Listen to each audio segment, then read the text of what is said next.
विकसित जालना घडविण्यासाठी सर्व विभागांनी समन्वयाने काम करावे. विभागीय आयुक्त जी. श्रीकांत यांचे निर्देश. केदारखेडा. प्रतिनिधी बी.के. धसाळ. जिल्ह्यातील विकास कामे अधिक गतीने आणि प्रभावीपणे पूर्ण करण्यासाठी सर्व विभागांनी आपापसात समन्वय ठेवून काम करावे. तसेच स्थानिक पातळीवरील प्रश्न स्थानिक स्तरावरच सोडविण्याचा प्रयत्न करावा. विकसित जालना या संकल्पनेच्या अनुषंगाने प्रत्येक विभागाने आपल्या विभागाचा स्वतंत्र विजन मॅप तयार करून दीर्घकालीन नियोजन करण्याचे निर्देश विभागीय आयुक्त जी. श्रीकांत यांनी दिले.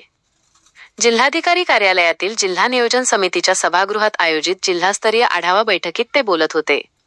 यावेळी व्यासपीठावर जिल्हाधिकारी आशिमा मित्तल, मुख्य कार्यकारी अधिकारी कृष्णकांत कानवरिया, महानगरपालिका आयुक्त अंजली शर्मा, पोलीस अधीक्षक संधू, अपर जिल्हाधिकारी रमेश मिसाळ, निवासी उपजिल्हाधिकारी शशिकांत हदगल, उपजिल्हाधिकारी मनीषा दांडगे यांची प्रमुख उपस्थिती होती.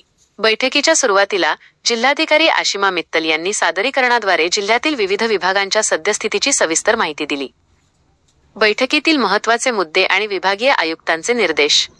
अर्थव्यवस्था आणि नियोजन. मुख्यमंत्री महोदयांच्या $1 ट्रिलियन अर्थव्यवस्था आणि विकसित भारत या संकल्पनेला अनुसरून जिल्ह्यातील सर्व विभागांनी उद्दिष्टपूर्तीसाठी जोमाने काम करावे. हवामान बदल व पाणी टंचाईवर उपाययोजना. हवामान विभागाच्या अंदाजानुसार आगामी काळात मराठवाड्यावर हवामानाचा परिणाम होण्याची शक्यता आहे.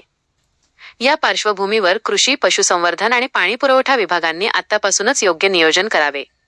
ज्या भागात पाणीटंचाई जाणवेल तिथे तातडीने टँकरद्वारे पाणी पुरवठा सुरू करावा. तसेच जलजीवन मिशन अंतर्गत प्रलंबित कामे तातडीने पूर्ण करावीत. स्वच्छता आणि नदी पुनरुज्जीवन. महानगरपालिका आणि नगरपालिका प्रशासनाने शहरांच्या स्वच्छतेवर विशेष भर देऊन नागरिकांना शुद्ध पिण्याचे पाणी उपलब्ध करून द्यावे. जिल्ह्यातील नद्यांचे पुनरुज्जीवन करण्यासाठी विशेष मोहीम राबवावी. पाणंद रस्ते मोकळे करणे.